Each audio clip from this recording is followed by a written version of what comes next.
society is increasingly becoming polarized between sort of the high information, the educated, sort of the more elite sort of folk, and then the low educated people, the people that have low information, people that don't really understand medicine or politics or government or public health initiative. I just think it's very important that our strategy as a matter of public health be to look at these people, look at the arguments they're making, and engage critically with the arguments that they're making, and actually dispel the myths that they have themselves been led to believe for whatever reason. Let me be blunt. Making vaccinations mandatory is a greater threat to civil liberties than anything in the anti-terror bill. And it's totally detached from reality. It's true. History has seen Ebola outbreaks before.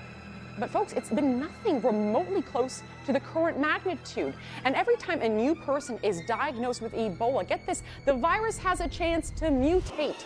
Sure, the virus today isn't airborne, but it's not the Ebola of today that I'm so concerned about, as it is the Ebola of tomorrow.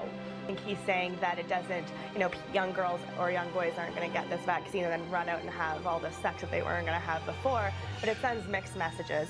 Well, one group that appears to be afraid of science and doesn't know how babies are made is the Canadian Medical Association. Again, in going back to my conversation with this doctor, he's saying to me, it's been available in Europe, it's been available in the United States. Canada is the last country to legalize this, to make it available for its citizens. Yeah, that's a pretty flawed argument. If not being vaccinated is such a threat to public health, then let me tell you what's a bigger threat than those parents that avoid vaccines: immigration. This is not sex education. This is grooming children, turning innocent children into sexual actors. When an authority figure, a teacher says, "Are you ready to F-U-C-K? Do you like to F-U-C-K? Let's get to it. Here's how. Oh, don't be afraid of that. Just dive in."